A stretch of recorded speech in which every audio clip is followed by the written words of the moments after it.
Alors Mathieu, nous sommes de retour. Du coup, Oui, je te propose prendre les questions du public. avec plaisir. Voilà, donc comme j'ai dit, n'hésitez surtout pas à les poser. Mathieu est avec nous pour cette session de Q&A justement pour répondre à l'ensemble de vos questions. Euh, Juste un instant, évidemment, le temps qu'on reçoive une Bien sûr. question de nos auditeurs. Et puis ensuite, tu pourras donc y répondre. Alors, la première question est la suivante. Les clients réservent de plus en plus en last minute. Comment vous prévoyez une assistance pour répondre à ce besoin qui est très immédiat? Oui, j'irai même un peu plus loin. Les clients réservent en très très last minute. Le last minute dans le travel, avant la crise, c'était 3 à 4 semaines avant la date de séjour. Le last minute aujourd'hui, c'est aujourd'hui jeudi pour un départ samedi. Voilà, on l'a vu la semaine dernière avec les réservations pour cette semaine, qui est la première semaine des vacances de la Toussaint, où en fait on a fait un volant de chiffre d'affaires en croissance de 50% par rapport à l'année dernière sur la semaine avant la date de départ. Donc ça nous amène à faire plusieurs choses en prévision des prochaines vacances de Noël. C'est de recalibrer nos effectifs et nos équipes pour pouvoir répondre en fait à ces clients au téléphone sur notre plateforme web. Ça fonctionne assez bien, mais vraiment d'un point de vue de notre call center et d'un point de vue de notre chat pour avoir là aussi en fait un renforcement de la disponibilité de nos experts pendant les heures d'ouverture et en dehors des heures d'ouverture. J'étais vraiment très agréablement surpris parce que c'est une bonne nouvelle pour le chiffre, mais fondamentalement ébahi par les chiffres qu'on a pu réaliser jeudi et vendredi dernier pour un départ 24-48 heures après. Voilà, c'est un nouvel usage des consommateurs qui s'est amplifié avec la crise pour des raisons évidentes. Hein. On attend le dernier moment pour savoir si on peut bien partir. Il y avait en plus une intervention du président mercredi dernier, donc qui était aussi un élément déclencheur pour savoir si les clients pourraient partir, s'il n'y avait pas de problématique de 100 km autour de son domicile, etc. Et on sait que dans les prochains mois, et peut-être encore de longs mois, on va vivre avec ces incertitudes. Et donc nous, on est en train de travailler en prévision des vacances de Noël, vraiment sur un restaffing et une réorganisation de la semaine avant les dates de départ. Donc on le voit encore cette semaine, hein, où on fait des chiffres de vente très importants pour la deuxième semaine des vacances de la Toussaint de la semaine prochaine. Mais on va avoir des enjeux extrêmement importants pour les vacances de février, parce que c'est le prochain gros moment. Il y a les vacances de Noël, évidemment, mais qui sont quand même, d'un point de vue business, pour nous un peu moins importantes, parce qu'elles sont souvent très familiales. Alors que celles des vacances de février, les clients partent au ski et donc là vont plutôt chez Bellambra et donc là on s'attend vraiment au mois de février à un pic de vente très important de dernière minute lié à la situation sanitaire et vous rajoutez à ça évidemment les aspects du climat pour s'assurer qu'il y ait de la neige dans les stations. Tout est réuni pour que vraiment il y ait un pic de dernière minute qui nous amène à repenser ce qu'on fait actuellement, notre organisation pour pouvoir répondre à ces demandes. D'accord. La question suivante, c'est donc comment assurez-vous la qualité de réponse des experts indépendants IBU? De plusieurs manières. La première manière, c'est qu'évidemment, ils ont été formés en préalable avec les spécificités de nos produits, même si en tant qu'experts, ils ont déjà une très grande familiarité avec celui-ci, mais il y a toujours des spécificités sur lesquelles nous les avons embarqués, d'une part. D'autre part, en fait, par un système de notation, à l'issue du chat, le client va noter l'interaction qu'il a pu avoir avec le conseiller, ce qui nous permet, nous, de corriger quand le besoin se fait ressentir sur des éléments commerciaux, des informations complémentaires pour que le conseiller puisse avoir tous les éléments à sa disposition. Et si on devait avoir une dégradation plus générale de la performance, ce qui ne nous est jamais arrivé jusqu'à présent, mais en tout cas, si le cas de figure se présentait parce qu'on l'avait échangé avec les équipes d'iAdvise, d'être amené à repenser et à restaffer les équipes des experts si on avait fait un mauvais casting, entre guillemets. Mais c'est la raison pour laquelle on avait commencé progressivement en ce début d'année pour aussi nous assurer de la qualité en fait, de l'interaction avec le client. Et en fait, on a franchi les étapes une par une et les résultats ont toujours été excellents. On a un taux de satisfaction de 91% de la part des experts hibou vis-à-vis de nos clients et on peut le mesurer. Nous, on le pilote de manière hebdomadaire et on le suit évidemment dans le quotidien des interactions que nous pouvons avoir, mais on a la chance d'avoir dans l'ensemble des outils des tableaux de bord quand même extrêmement détaillés qui nous permettent de savoir à quel moment il faut renforcer nos experts et à quel moment on a été moins bon dans la transformation et moins bon dans l'éventuelle notation pour des questions qui n'auraient pas su être adressées convenablement. Oui, tout à fait. Je me permets aussi de compléter et Oui, de faire remarquer le travail absolument incroyable qui est fait par notre équipe expert engagement et qui est justement en tout à fait, charge de l'animation de cette communauté et justement aussi du pilotage de la qualité. absolument. Euh, alors, nous avons là une longue question, Mathieu. Donc, lorsque vous parlez de confiance, d'agilité auprès de vos équipes, comment cela s'est matérialisé concrètement? Il y a une deuxième question dans la même question. Quelle est l'expérience que vous apportez au niveau collaborateur et également pour que ce soit cohérent avec l'expérience client que vous mettez en place? Alors, comment ça s'est concrétisé, je dirais, la confiance et l'agilité? Alors, la dimension agilité, elle s'est concrétisée par des projets qu'on a dû sortir de manière extrêmement rapide avant les vacances d'été. On a su à la toute fin du mois de mai qu'on serait en mesure d'ouvrir nos clubs de vacances sur l'été suite à la fin du confinement. Et nous n'avions pas de certitude auparavant. Et on a eu 4 semaines, véritablement le mois de juin, pour sortir une application mobile destinée à l'expérience client pendant son séjour pour pouvoir répondre à des contraintes sanitaires. Très concrètement, ça veut dire quoi? Il nous fallait avoir une application qui permettait au client de réserver son créneau pour aller déjeuner et dîner. Parce qu'on ne pouvait pas accueillir, pour le respect des normes sanitaires, nous ne pouvions pas accueillir tout le monde en même temps.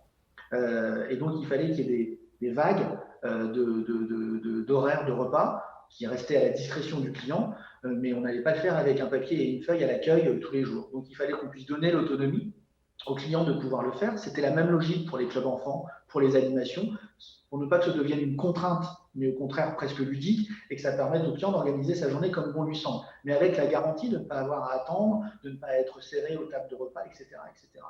Et ça, avec du recul, sortir une application expérientielle pendant le séjour chez Bellambra en 4 semaines, c'était inenvisageable avant la crise. Donc, comment on l'a fait? On a fonctionné en mode agile, bien évidemment, avec une équipe réduite de projet, un prestataire que nous avions identifié au préalable pour d'autres projets et qui finalement nous a aidés sur celui-ci en crash, si je puis dire. Donc vraiment, cette dimension d'agilité, elle est venue de ce fonctionnement en mode agile, petit groupe, sur un projet sur lequel on n'avait pas d'autre choix que de le sortir. Et je dirais qu'il est bien sorti et c'était fonctionnel. Et on voulait surtout que ça fonctionne, bien évidemment. Il ne fallait pas que ce soit dysfonctionnel, mais par la porte ou la fenêtre, il fallait qu'on y arrive. Donc, il était important qu'on ait, nous, un cahier des charges et une définition de notre besoin qui soit très claire, mais surtout très simple. Parce que le danger de tout ça, chacun voulant bien faire, on rajoute des nice to have qui ne sont pas des must have et qui font qu'à la fin, on n'arrive pas à sortir une application expérientielle pendant le séjour. Évidemment, on avait envie de rajouter plein de choses qu'on est en train de rajouter maintenant, en septembre et en octobre, pour les vacances de Noël et les vacances de février. On aurait voulu les avoir cet été. Mais cet été, on devait répondre à une problématique d'ordre sanitaire pour nous permettre d'ouvrir nos clubs. Donc, ce fonctionnement en travail agile, et pour compléter la réponse, ça a donné beaucoup de satisfaction et donc beaucoup de fierté, parce que ça a montré que nous étions capables, et les collaborateurs organisés sur ce projet, mais il y en a d'autres, étaient capables de délivrer en fait un projet. Et on peut dire souvent done is better than perfect, et ça s'appliquait complètement. C'est-à-dire qu'en fait, il fallait juste que ça sorte. C'est pas parfait, il n'y a pas tout ce qu'on a envie. On n'aurait pas fait ce projet-là si on avait eu 6 mois, mais là, il fallait que ça sorte et que ça fonctionne, et ça a fonctionné. Et c'est une grande fierté pour les équipes, à titre individuel, en fait, vraiment de se dire, oui, en fait, on l'a fait, quoi, et ça a fonctionné, et ça nous a permis, en plus, cet été, de gérer ça tout à fait convenablement dans les différents sites. Voilà. Donc ça, c'est un élément important pour des entreprises, je dirais, plus traditionnelles, qui ne sont pas des startups comme Bellambra, de trouver un fonctionnement agile en petits groupes avec des échéances finalement qui nous ont été imposées, mais qui ont été une bénédiction, qui étaient des échéances à court terme. C'est toujours plus difficile sur des échéances à moyen et long terme parce que le projet est plus lointain et donc on a du mal à le voir avancer, à le voir se construire, à avoir des satisfactions hebdomadaires ou bimensuelles. Quand là, vous avez 4 semaines, je peux vous dire que tous les 3 jours, il fallait qu'on ait livré des briques et que ce soit avancé. Et donc, du coup, ça donne beaucoup d'énergie aux équipes qui travaillent sur le projet. D'accord. Très beau projet en tout cas. Malgré la crise, êtes-vous encore dans une logique d'investissement, achat de nouveaux outils d'expérience client, ou bien est-ce que tout est bloqué avant un retour à la normale? Alors, on fait les deux pour être tout à fait complet. On continue à investir dans des outils qui nous paraissent utiles et pertinents, avec un œil encore plus héroïste. Donc ça, c'est pour dire un petit peu les deux, hein. On avait déjà évidemment une vision héroïste avant, mais on va être encore plus héroïste et on va être encore plus tranché dans le choix que nous allons faire des outils avec lesquels nous souhaiterions nous équiper. Pourquoi? Parce qu'on n'a plus ce petit tampon, cette période de test de 3 à 6 mois où on se dit on verra bien et c'est pas grave si on a fait une dépense pour un POC qui ne fonctionne pas. On a malheureusement aujourd'hui plus le temps et d'autre part plus les moyens à l'issue de cette année 2020 de pouvoir prendre ce confort supplémentaire. Par contre, on reste dans une logique d'investissement et on travaille voilà, sur des sujets liés à l'expérience client qui nous paraissent indispensables. Et en fait, le filtre que nous nous mettons, c'est est-ce qu'ils vont permettre de donner une meilleure expérience aux clients et donc une meilleure transformation dans l'acte d'achat. Si la réponse est oui à ces deux questions, on garde le projet à la hauteur de nos moyens, bien évidemment. Si on ne répond pas oui et un oui franc et massif à ces deux questions, c'est un nice to have aujourd'hui où on est obligé de le mettre de côté. Voilà. D'accord. La question suivante, du coup, hormis les vendeurs et IBU, qui sont les intervenants auprès des prospects? Alors, sur la partie directe, il n'y en a pas d'autres, parce que en fait, tout se passe après sur le web et donc effectivement, il n'y a pas d'autres intervenants. Les autres intervenants qui peuvent être amenés à vendre le produit Bel en Bras, ce sont ce qu'on appelle nos intermédiaires, donc ça va être des agences de voyage, le Clin Voyage, Carrefour Voyage, Selectour, etc. Vous trouvez dans les galeries commerciales ou les commerces de centre-ville. Et puis après, sinon, vous allez retrouver ce qu'on appelle les outillés, comme Booking et Expedia. Vous allez retrouver des produits Bel en Bras. Voilà principalement en fait après les autres canaux où vous allez retrouver notre produit, mais donc finalement l'interaction avec une personne humaine, si je puis dire. Chez nous, elle se fait avec notre call center et nos experts IBU, et dans les canaux intermédiaires, elle va se faire dans des commerces physiques type agence de voyage. D'accord, très clair. Quelle serait l'expérience idéale que vous aimeriez offrir à vos visiteurs sur votre site? Question intéressante, je trouve. Très bonne question. Alors, ce que l'on cherche et ce que l'on vise, en tout cas, c'est d'essayer de rendre le plus simple possible un produit qui, par nature, est compliqué. C'est compliqué de réserver ses vacances. Quand on dit compliqué, c'est toujours très sympathique de réserver ses vacances, mais il y a beaucoup de choses, il y a beaucoup de paramètres. Et nous, on ne vend pas un produit basique. On ne loue pas une résidence, on ne loue pas une voiture. On loue une expérience, on vend une expérience.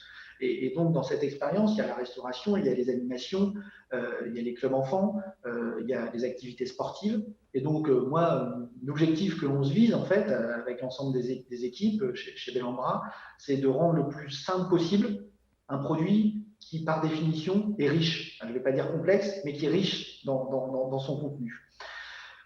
Donc ça, c'est un gros challenge qu'on a tous les jours. Alors, on avance, on a bien progressé, mais ça reste un gros challenge. Encore une fois, quand vous réservez vos vacances de ski, c'est quelque chose qui demande il y a beaucoup de variables. Est-ce que vous allez choisir la garderie pour vos enfants? Est-ce que vous allez choisir des cours de ski avec le SF? Est-ce que vous allez choisir la location du matériel de ski? Donc en fait, même si vous voulez faire une réservation en 3 clics, vous ne pouvez pas. Parce qu'on propose une expérience qui est très large et donc il faut convenir de cette expérientielle très large et qui correspond aux besoins du client. Ce que le client veut, c'est quand il arrive en vacances au ski, il ait son matériel de réservé, il ait son forfait de ski qui l'attend à l'accueil. Mais pour faire tout ça, on a plein de questions à lui poser. Et ces questions, elles rajoutent des étapes, elles peuvent rajouter des éléments de complexité importants. Donc c'est ça qui nous anime, en tout cas. Ce qui est intéressant, c'est qu'on peut se mettre tous les jours dans la peau de nos clients, parce qu'on part, en tout cas pour une grande majorité d'entre nous, en vacances tous les ans, et on part dans des formats de vacances aussi différents que nous sommes nombreux aujourd'hui. Chacun a des typologies de vacances qui sont un petit peu différentes. Donc nous, on essaye de prendre un maximum de tout ça, mais on peut se l'appliquer vraiment à nous-mêmes assez facilement, et ça nous aide à corriger beaucoup de choses, et à se dire, mais en fait, là vraiment c'est compliqué ce qu'on fait, il faut qu'on simplifie, ou à l'inverse, là, on est plutôt content du résultat et on va dans la bonne direction. D'accord. Est-ce que la force commerciale contribue à l'expérience client? Si oui, comment et quelles sont vos attentes? Oui, nos forces de vente commerciales participent à l'expérience parce que vous devez partir en vacances chez nous à partir du moment où vous commencez à vous renseigner pour partir en vacances. C'est un attribut qui est fort et c'est vrai encore une fois dans le monde du tourisme de manière générale. Vous choisissez vos vacances, c'est pas une contrainte, c'est un moment de détente et un moment de plaisir. Euh, une fois passé la réservation des billets de train ou du billet d'avion qui est peut-être un peu moins sympathique, mais qui fonctionne très bien, choisir son séjour, sa destination géographique, son format de vacances, ben voilà, on est déjà parti, on est déjà dans un mode de rêve. Donc, nous, on veut que nos forces de vente, elles aient les mots qui donnent envie de faire voyager nos prospects et nos clients qui nous connaissent. Donc, on travaille beaucoup sur les éléments de langage, dans le sens positif, pour donner un bon niveau d'explication et de compréhension du site. Le client, il veut savoir où se situe notre site. Est-ce qu'il est sur le front de mer? Est-ce qu'on a vraiment la plage à côté? Ou est-ce qu'en fait, c'est à 300 mètres, donc elle est à côté, mais elle n'est pas à côté? Est-ce que quand je suis sur les pistes, c'est-à-dire que physiquement, je dois marcher pendant 50 mètres avec mes skis? Ou est-ce que je chausse mes skis en sortant du club de vacances? 50 mètres à la neige, c'est beaucoup, avec des skis et des chaussures de ski. Voilà, vous voyez, le détail se cache dans tout ça. Et donc, on fait très attention au discours pour donner les bonnes armes, dans le beau sens du terme, à nos équipes commerciales, à nos experts, pour qu'ils puissent, déjà dans les réponses qu'ils apportent et les échanges qu'ils peuvent avoir avec nos prospects, déjà mettre le rayon de soleil ou le flocon de neige qui leur donne envie de partir chez nous. Et ça, c'est indispensable. D'accord, je vois. La question suivante, outre le taux de conversion, quels sont les autres indicateurs que vous suivez? Tu as parlé de la satisfaction notamment, mais je ne sais Ouais. pas s'il y en a d'autres. Oui, oui, on regarde effectivement plusieurs choses sur la partie du chat. Donc, il y a la satisfaction et le taux de transformation. On va regarder les durées des conversations. On va regarder le temps qui a été nécessaire entre la fin de la conversation et la réservation. Voilà, à titre d'exemple, nous, il nous faut plusieurs heures entre la fin d'une prise de renseignement avec un expert et puis la réservation effective d'un client. Donc on mesure ça parce que c'est intéressant et ça nous permet vraiment de savoir et de mieux comprendre le parcours du client et sa réflexion. On va aussi mesurer évidemment les éléments de panier moyen et tout ce qui va venir enrichir le panier avec les options. Voilà. Est-ce qu'on arrive à mieux vendre des services complémentaires à un client à qui on a parlé, quelle que soit la manière dont on lui a parlé, ou est-ce que finalement il n'y a pas de différence? Donc on mesure ces différents KPI dans notre univers métier. La durée de la conversation est importante parce qu'elle dénote plusieurs choses, soit une trop grande complexité de notre site web et en fait le client ne trouve pas les réponses facilement à ses questions. Et donc c'est pour ça qu'après derrière nous on a du catégoriel sur les questions qui sont posées pour nous aider à mieux travailler ensuite les informations qu'on va mettre sur le site pour rendre le client le plus autonome possible. Mais ça c'est très important. Et on a des grandes différences évidemment entre l'été et l'hiver, encore une fois, parce que le niveau de complexité du produit n'est pas le même. Mais là, on commence maintenant, nous, à se construire un historique. Donc ça nous permet aussi, en plus de voir d'une saison à une autre, comment les choses évoluent sur ces thématiques-là. Encore une fois, pour rendre le parcours du client évidemment le plus autonome et le plus facile pour lui. Et donc la complémentarité de ces indicateurs est assez importante.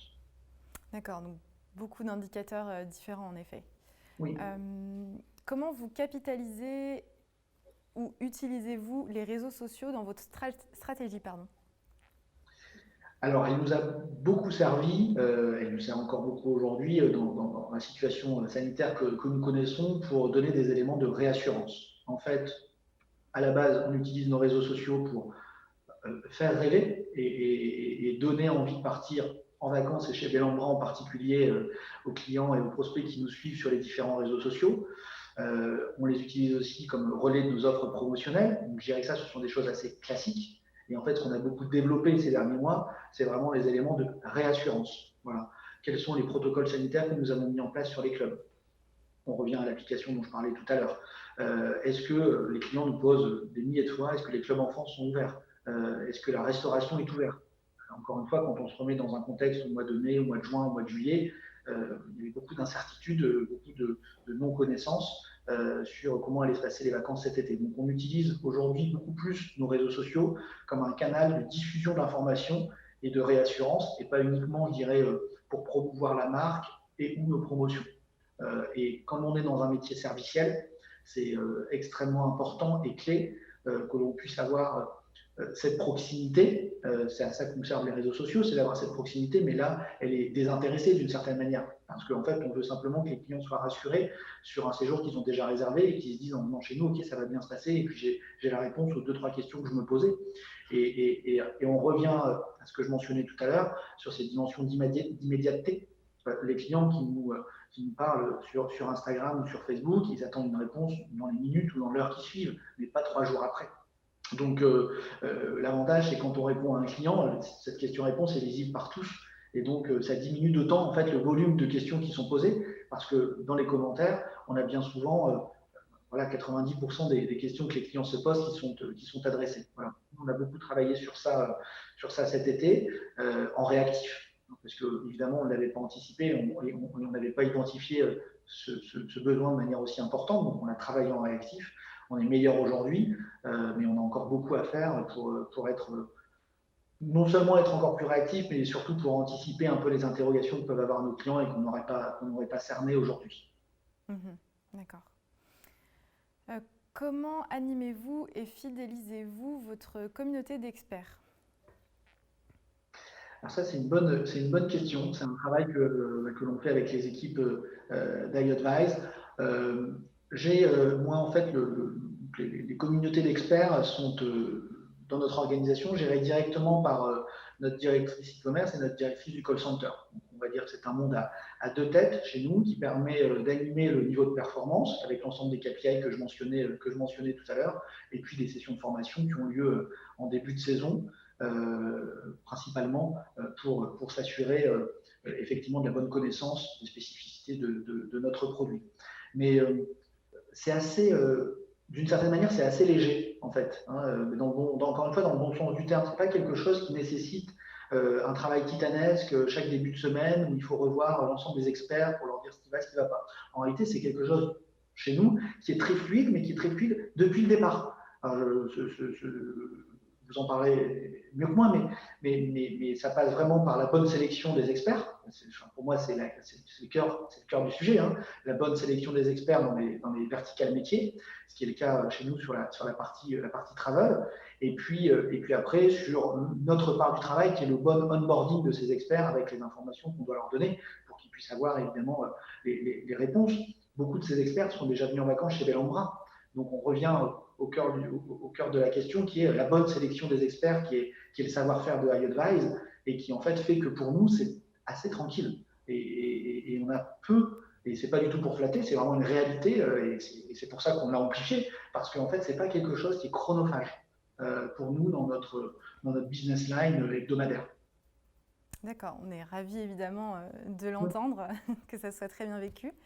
Merci beaucoup Mathieu d'avoir répondu à toutes les questions de l'audience et merci beaucoup d'avoir été avec nous aujourd'hui. Merci à vous. Merci d'avoir présenté ta stratégie conversationnelle avec notamment Ibu. D'ailleurs, si vous souhaitez en savoir plus sur cette communauté, ne manquez surtout pas l'atelier qui va suivre avec Lisa qui va pouvoir tout vous dire sur les experts Ibu. Également cet après-midi à 16h30, vous pouvez retrouver l'interview et le Q&A avec TUI. D'ici là, très bonne journée à tous. Salut.